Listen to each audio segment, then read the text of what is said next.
बोर्डवर लक्ष असेल, हे बघ बोर्डवर लक्ष. आपल्याला आज सुरुवात करायची आहे इश्यू ऑफ शेअर्स साठी. इश्यू ऑफ शेअर्स आधी काही बेसिक घेऊयात, म्हणजे चॅप्टरची कन्सेप्ट समजायला सोपं जाईल. इश्यू ऑफ शेअर्स काय असेल, सगळ्यात आधी आपण शेअर काय असतं ते पाहूयात, म्हणजे मग इश्यू ऑफ शेअर कळेल. पहिली डेफिनेशन, व्हॉट इज शेअर. काही तुम्ही मला सांगू शकाल का शेअर्स काय असतं? कंपनीचं काय? कंपनीचं कॅपिटल रेज करण्यासाठी. म्हणजे काय असतं माहिती आहे का, की स्मॉलेस्ट पार्ट, स्मॉलेस्ट इंडिव्हिजिबल म्हणूयात त्याला, smallest indivisible part of company's capital, smallest indivisible part of company's capital is called share. कंपनीच्या कॅपिटलचा सगळ्यात छोटासा हिस्सा म्हणजे काय असतं? कॅपिटल म्हणजे शेअर असतं. कंपनीचं कॅपिटल घ्यायचं, त्याचे तुकडे करायचे, त्याचे तुकडे केल्यानंतर जो काही सगळ्यात छोटासा हिस्सा असेल, सगळ्यात छोटासा हिस्सा, that part is called as share.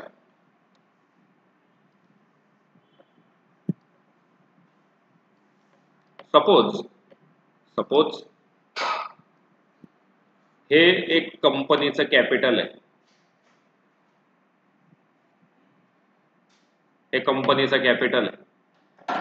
या कॅपिटलची व्हॅल्यू आहे, हे जे कॅपिटल आहे या कॅपिटलची व्हॅल्यू आहे 100 करोड रुपीज. 100 कोटी रुपये हे कंपनीचं कॅपिटल आहे. माझा क्वेश्चन असा आहे, 100 करोड कॉन्ट्रीब्यूट करणं हे एखाद्या पर्सनला, म्हणजे जे कंपनीचे संस्थापक असतात, प्रमोटर्स ऑफ द कंपनी, त्यांना एका दिवसात पॉसिबल आहे का? May be yes, may be no. मी तर म्हणेल नोचीच शक्यता जास्त आहे. 100 कोटी इज व्हेरी लार्ज अमाऊंट. आणि समजा एखाद्याने दिलेच 100 कोटी तरी सुद्धा त्याची रिस्क ही काय जास्त आहे. मग काय करतात, हे जे कंपनीचं कॅपिटल आहे त्याचे छोटे छोटे पार्ट करतात, त्याचे तुकडे करतात, त्याला ग्रुप करून घेतात, याचे छोटे छोटे पार्ट केले जातात. किती पार्ट? तुम्हाला लागेल तेवढे पार्ट करा याचे तयार, याचे तुम्हाला लागेल तेवढे छोटे छोटे पार्ट तयार कराल. And each part is called as share. हा जो प्रत्येक पार्ट आहे ना, हा एवढा, हा प्रत्येक पार्ट म्हणजे त्या कॅपिटलचा कोण आहे? शेअर. असे जर हे सगळे क्यूब्स, हे सगळे छोटे छोटे क्यूब्स हे कट केले आणि पुन्हा एकमेकांना फेविकॉलने जोडले तर कंपनीचं कॅपिटल तयार होईल का? कंपनीच्या कॅपिटलचेच आपण छोटे छोटे हिस्से केले आहेत ना, मग तेच पुन्हा जोडले तर कंपनीचं कॅपिटल तयार होईल. म्हणजेच कंपनीज कॅपिटल किंवा capital of company, capital of company forms by share. Capital of company forms by share. So it is called as share capital. So called as share capital. म्हणून त्याला शेअर कॅपिटल असं म्हणतात. कंपनीचं capital हे शेअर्सने तयार होतं, म्हणून त्या कॅपिटलला काय म्हणतात? Share capital. आपल्या नाशिकमध्ये सुद्धा ना सीटची रिक्षा असते. काय सीट आहे कॉलेज रोडला जायला? 20 रुपये. तरी मग पुण्यात सीटची रिक्षा नसते का? सीट तर सगळ्याच रिक्षांना असतात. पुण्यातही सीटचीच रिक्षा असते. पण ना आपण नाशिकमध्ये त्याला सीटची रिक्षा म्हणतो, ऍक्च्युअल त्याचं नाव आहे ना शेअरिंग रिक्षा आहे किंवा शेअरिंग टॅक्सी आहे.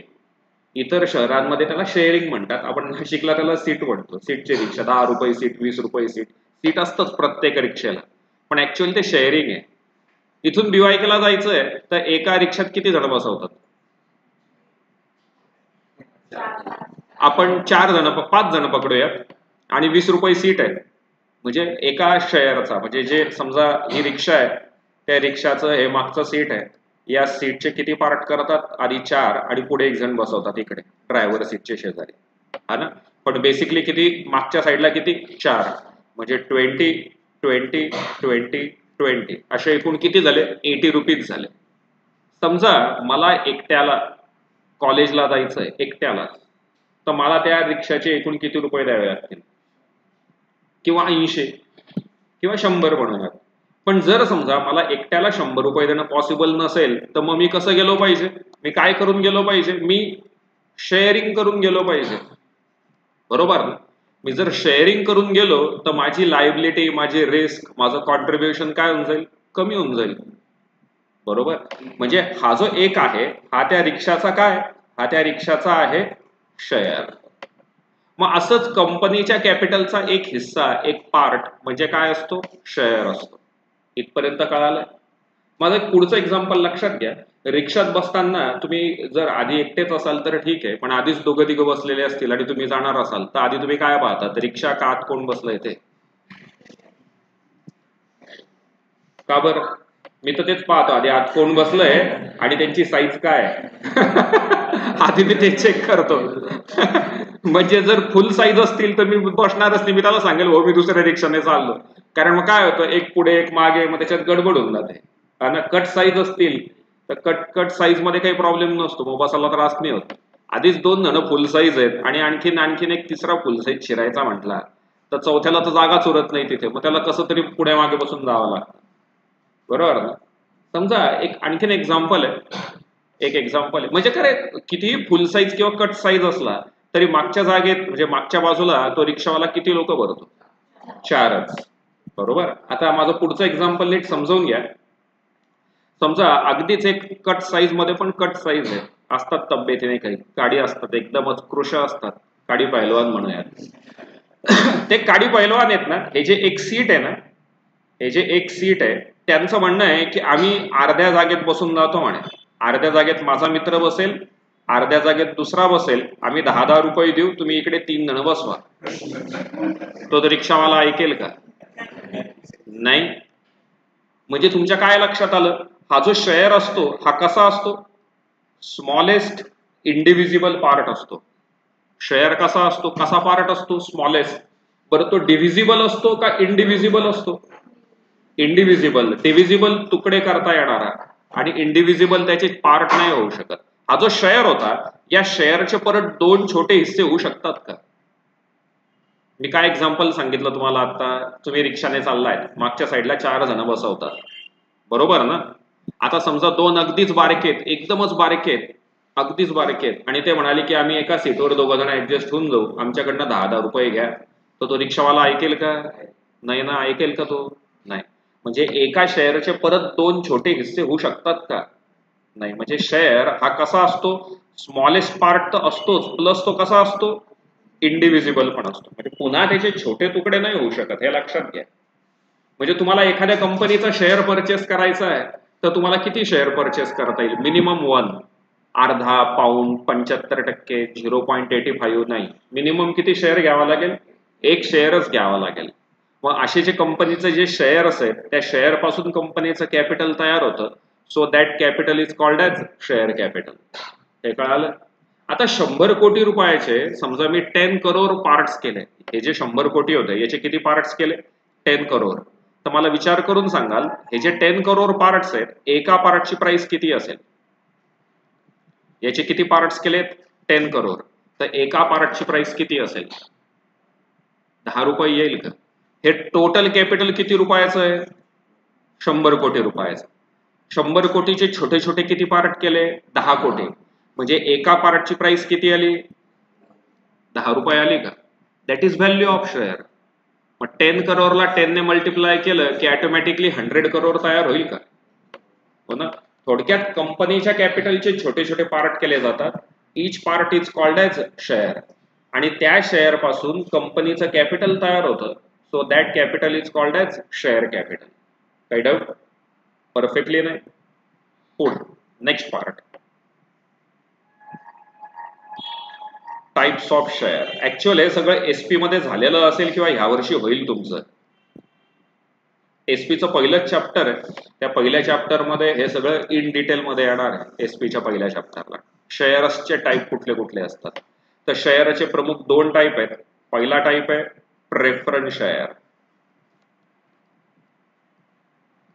Preference share.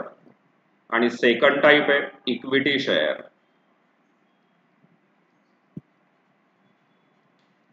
प्रेफरन्स शेअर आणि इक्विटी शेअर. मग what is preference share, what is equity share? तुम्हाला होतं का 11वीला कंपनी बद्दल काही, जॉईंट स्टॉक कंपनी होतं? मग मला सांगू शकाल टाइप्स ऑफ कंपनीज? नाही रे, पब्लिक कंपनी, प्रायव्हेट कंपनी, बरोबर ना? मग what is public company? Company which is not private company is called as public. अशीच डेफिनेशन आहे. डेफिनेशन अशीच आहे. जी कंपनी प्रायव्हेट कंपनी नाहीये ती कंपनी कोण आहे? पब्लिक कंपनी आहे. अशीच डेफिनेशन आहे. सेम डेफिनेशन इथे. जे शेअर प्रेफरन्स शेअर्स नाहीयेत ते कोण आहेत? Equity share. लॉ मध्ये कुठली कन्सेप्ट डिफाईन केली आहे? प्रेफरन्स शेअर डिफाईन केले. जे प्रेफरन्स नाहीयेत ते कोण आहेत? इक्विटी शेअर आहेत. हे लक्षात ठेवा. जे प्रेफरन्स नाहीयेत ते कोण आहेत? इक्विटी आहेत. यांच्यामधला काय डिफरन्स आहे पाहूयात. यांच्यामध्ये डिफरन्स काय? इक्विटी शेअर आणि प्रेफरन्स शेअर मध्ये डिफरन्स काय?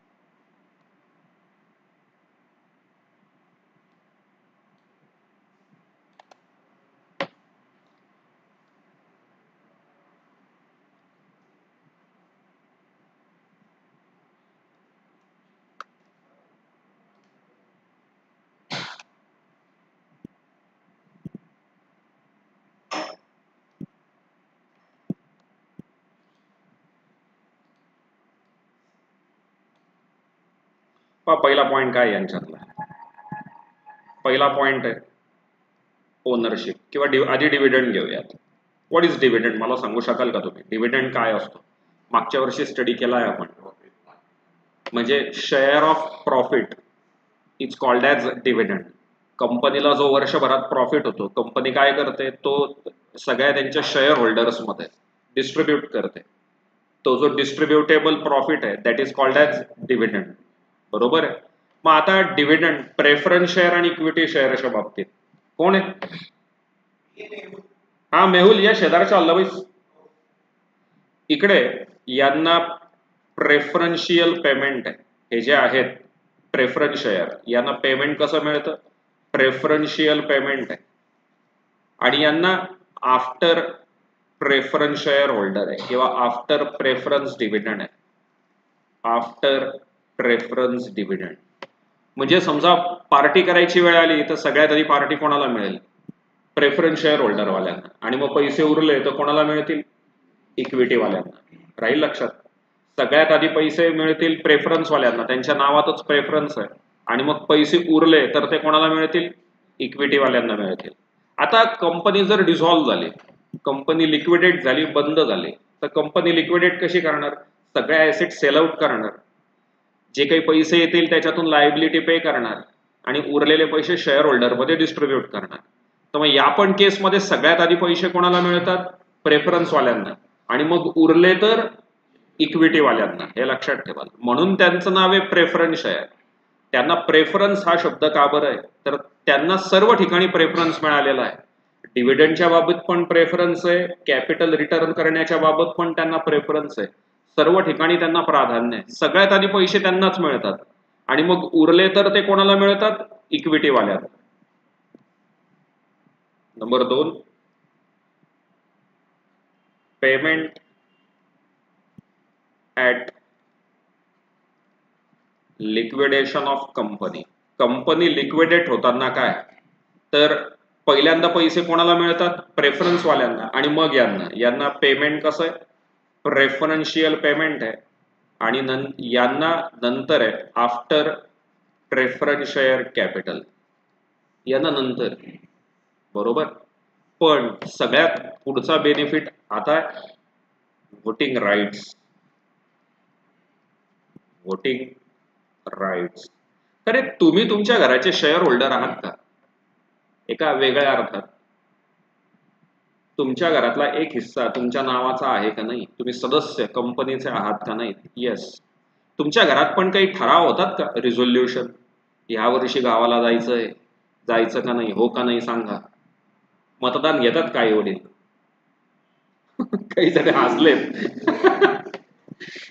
हा पण आता मी पण माझ्या मुलाला विचारतो, का रे वरद काय वाटतं तुला, जायचं का नाही? शेवटी निर्णय मीच घेतो, पण त्याला एक प्रथा आहे म्हणून विचारून घेतो की तुझं मत काय आहे मला सांग. बरोबर ना?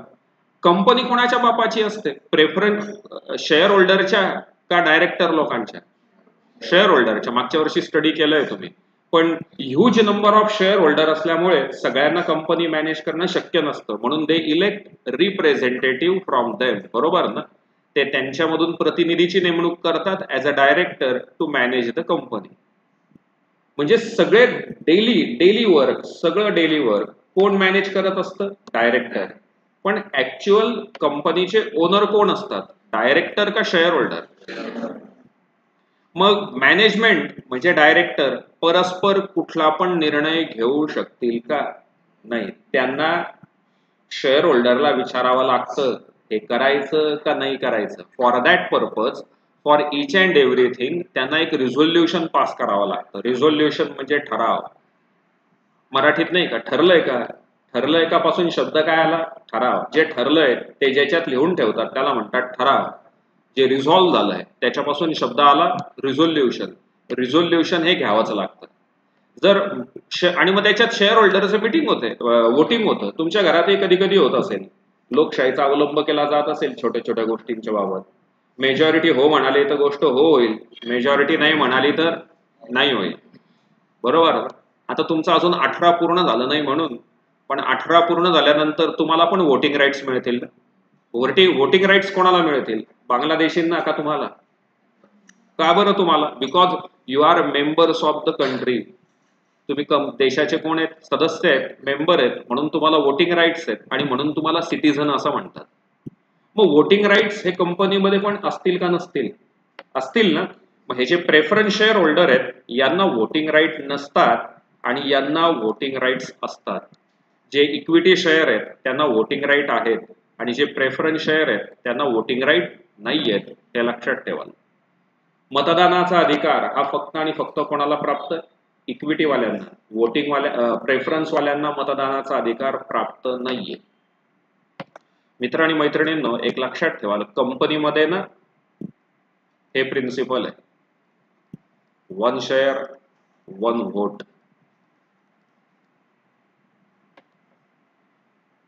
1 शेअर 1 व्होट असं प्रिन्सिपल आहे कंपनीमध्ये.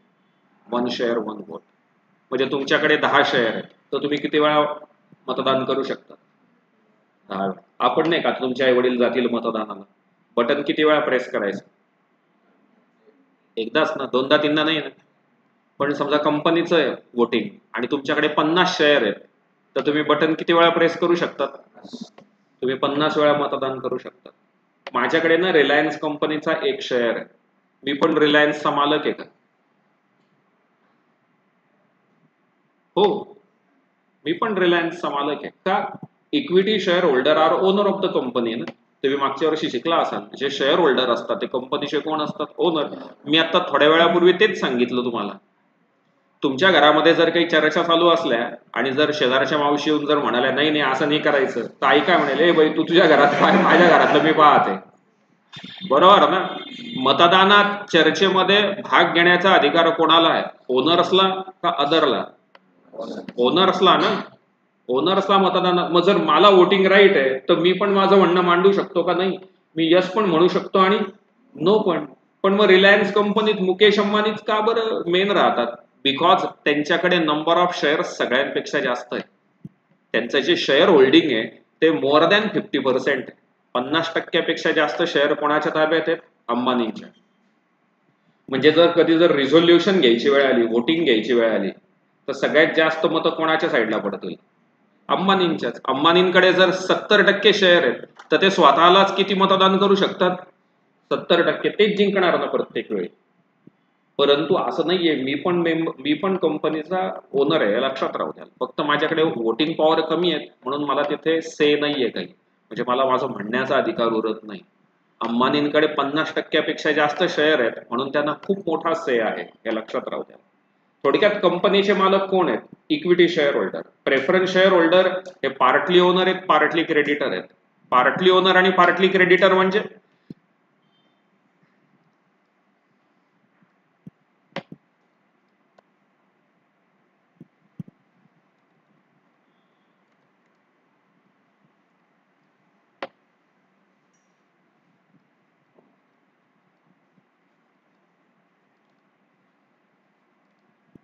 तुम्ही कंपनीचे शेअर परचेस केले तर तुम्हाला तुमचे पैसे परत मिळू शकतात का?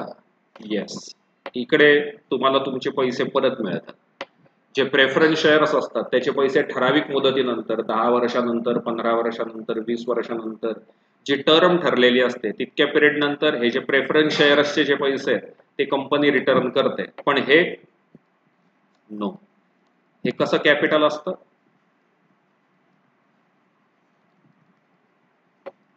हे कंपनीचं परमनंट कॅपिटल आहे. परमनंट कॅपिटल म्हणजे कंपनी इक्विटी शेअरचे पैसे कधीही परत करत नाही. कंपनी फक्त कुठले पैसे परत करते? प्रेफरन्स शेअरचे.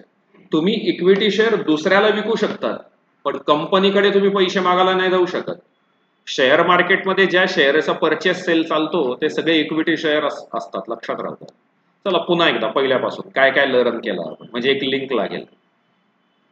आपण लर्न केलं सगळ्यात आधी शेअर काय असतो. तो smallest indivisible part of company's capital is called as share.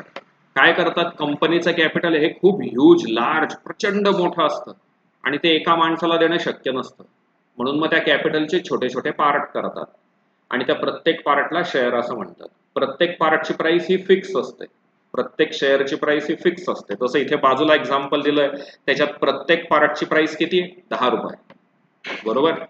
हा जो शेअर आहे हा डिव्हिजिबल आहे का इंडिव्हिजिबल आहे? हा इंडिव्हिजिबल आहे. म्हणजे कमीत कमी किती शेअर असतो? एक शेअर असतो. अर्धा शेअर कधीही नसतो. कंपनीच्या शेअर पासून कंपनीचं कॅपिटल तयार होतं म्हणून त्याला शेअर कॅपिटल असं म्हणतात. शेअर्स किती प्रकाराचे असतात? 2. इक्विटी आणि प्रेफरन्स असे 2 प्रकाराचे शेअर असतात. तर मग कॅपिटल पण 2 प्रकाराचे होतील का? शेअर पासून काय तयार होतं? Share capital. मग प्रेफरन्स शेअर पासून काय तयार होईल? Preference share capital. Equity share पासून काय तयार होईल? Equity share capital. लक्षात आलंय? प्रेफरन्स शेअर पासून प्रेफरन्स शेअर कॅपिटल आणि इक्विटी शेअर पासून इक्विटी शेअर कॅपिटल. काही डाऊट? परफेक्टली क्लिअर आहे इथपर्यंत? नक्की. चला आधी एवढा पार्ट लिहून घ्या मग पुढच्या पार्टकडे जाऊयात.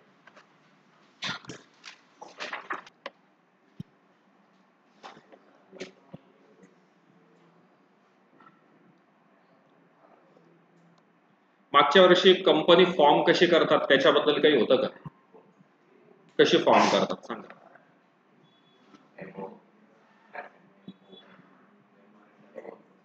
बरोबर. Memorandum of association, article of association हे कोणाकडे सबमिट करावे लागतात? आरओसी कडे, रजिस्ट्रार ऑफ कंपनीज कडे. बरोबर. म्हणजे कंपनी जेव्हा फॉर्म होते ना, कंपनी जेव्हा फॉर्म होते, स्थापन होते, म्हणजे ज्यांना हे काहीच आठवत नाहीये त्यांच्यासाठी सांगतो किंवा ज्यांना माहितीच नाही हा विषय काही त्यांच्यासाठी. कंपनी स्थापन करताना जसं आपल्याला कुठेतरी अर्ज करावा लागेल ना की आम्हाला ही कंपनी स्थापन करायची, गव्हर्नमेंटकडे ऍप्लिकेशन करावं लागेल ना, तर at the time of formation of company तुम्हाला बाकीचे डॉक्युमेंट हे सगळे म्हणजे सगळे डॉक्युमेंट हे तुम्हाला आरओसी कडे सबमिट करावे लागतात. कोणाकडे? आरओसी कडे. आरओसी म्हणजे रजिस्ट्रार ऑफ कंपनीज कडे. रजिस्ट्रार ऑफ कंपनीज हा सरकारी ऑफिसर असतो की जो या कंपनी कामकाजाचं सगळं पाहत असतो. त्याच्याकडे तुम्हाला ऍप्लिकेशन करावं लागतं. ऍप्लिकेशन करताना तुम्हाला त्याच्यात 2 डॉक्युमेंट देणं हे कंपल्सरी असतं. 2 डॉक्युमेंट देणं कंपल्सरी असतं. पहिलं डॉक्युमेंट आहे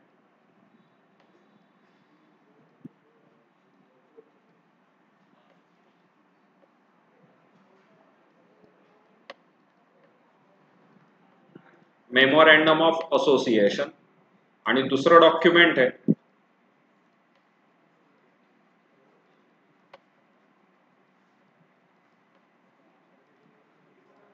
आर्टिकल ऑफ असोसिएशन. असे एकूण किती डॉक्युमेंट तुम्हाला सबमिट करावे लागतात? 2. याला शॉर्टकट मध्ये म्हणतात MOA, मेमोरँडम ऑफ असोसिएशन. बरोबर. हे 2 डॉक्युमेंट तुम्हाला आरओसी कडे सबमिट करावे लागतात. ज्यांना आठवत नाहीये, माहित नाहीये, त्यांनी लक्षात घ्या, कंपनी स्थापन करताना आपण जे ऍप्लिकेशन करू सरकारकडे, तेव्हा त्या ऍप्लिकेशन मध्ये 2 डॉक्युमेंट कुठले देणं गरजेचं आहे? मेमोरँडम ऑफ असोसिएशन आणि आर्टिकल ऑफ असोसिएशन, या 2 गोष्टी देणं गरजेचं आहे. बरोबर. आणखीन एक पॉइंट असा होता, तुम्हाला आठवत असेल तर, आणि नसेल तर लक्षात ठेवाल, जर तुम्ही हे डॉक्युमेंट बनवलं नाही, म्हणजे तुम्ही गव्हर्नमेंटकडे फक्त हे एकच डॉक्युमेंट सबमिट केलं, तर टेबल ए ऍज पर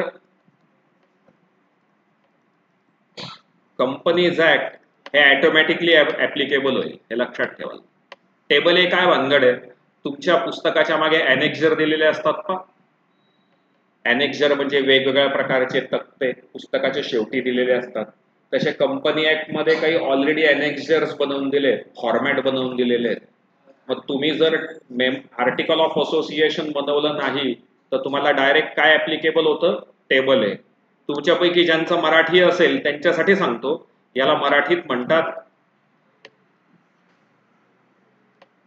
घटनापत्रक आणि याला मराठीत म्हणतात नियमावली. तुमच्यापैकी आहे का कोणी मराठी मीडियम मध्ये? आठवतात का हे 2 शब्द? आता घटनापत्रक आणि नियमावली हे 2 शब्द तुम्हाला कंपनी स्थापन करताना हे 2 डॉक्युमेंट देणं गरजेचं असतं. बरोबर. आता या 2 डॉक्युमेंट मध्ये काय डिफरन्स आहे, काही सांगू शकाल? हा, अजून आर्टिकल मध्ये म्हणजे मला असं सांग, म्हणजे मला वाटतं बरं का, मेमोरँडम ऑफ असोसिएशन मध्ये कंपनीचं सगळं एक्सटर्नल अफेअर असेल, इकडे कंपनीचा काय असणार आहे? सगळ्याच्या सगळं एक्सटर्नल अफेअर, आणि इकडे सगळं इंटरनल अफेअर. अफेअर व्यवहार, तुमची कंपनी काय करेल, कशी असेल, कुठे जाईल, काय वागेल, वगैरे वगैरे वगैरे, त्याला आपण अफेअर असं म्हणतो. म्हणजे कंपनीचं नाव, गाव, पत्ता. कालच मला एक सर भेटले होते, आमची अशी सहज क्लास या विषयावरून चर्चा चालली होती. तर त्यांचा क्लास आहे ना 10 वर्षापासून आहे, त्यांच्या क्लासला नावच नाही, ते जाहिरातच करत नाही, फक्त माउथ पब्लिसिटीवर चाललंय. म्हणजे नावाची गरज कोणासाठी ठरते? इंटरनल पार्टीजसाठी का एक्सटर्नल पार्टीजसाठी? एक्सटर्नल पार्टीजसाठी. इंटरनल पार्टीजसाठी नावाची गरजच ठरत नाही. म्हणजे ज्याला त्यांच्याकडे ऍडमिशन घ्यायची आहे तो नाव पाहून जाईल का त्यांचं इंटरनल अफेअर पाहून जाईल? मग कंपनीचं नाव, कंपनीचं ऑफिस कुठे असेल, कंपनी काय काम करेल, कंपनीचा स्कोप किती असेल, वगैरे वगैरे, असे जे एक्सटर्नल अफेअर आहेत ते सगळे कशात जातील? Memorandum of association.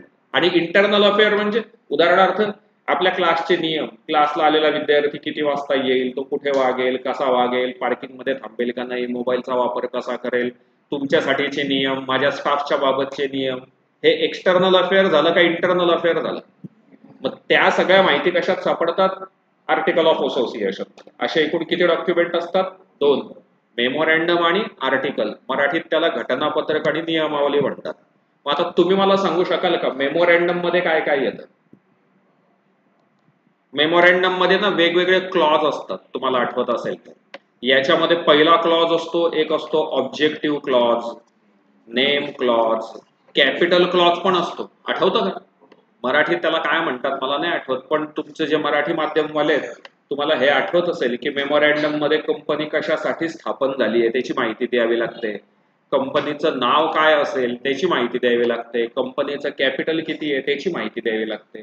अशा वेगवेगळ्या माहिती तुम्हाला मेमोरँडम मध्ये द्याव्या लागतात. हे डॉक्युमेंट तुम्ही आरओसी कडे सबमिट करतात आणि मग आरओसी तुम्हाला कंपनी स्थापन झाल्याचं सर्टिफिकेट देते. आठवतंय सगळ्यांना इथपर्यंत? नक्की. आपण आज बेसिक इथपर्यंतच घेऊया. हा खालचा पार्ट काही लिहून घेण्याची गरज नाहीये, हा लक्षात ठेवण्याचा पार्ट आहे. उद्याच्या दिवशी आणखीन पुढचं बेसिक पाहूयात. एक 2-3 दिवस लागतील बेसिक कंप्लीट करायला आणि मग आपल्याला ऍक्च्युअल प्रॉब्लेमला सुरुवात करता येते. आज थांबूयात 1 सेकंद फक्त.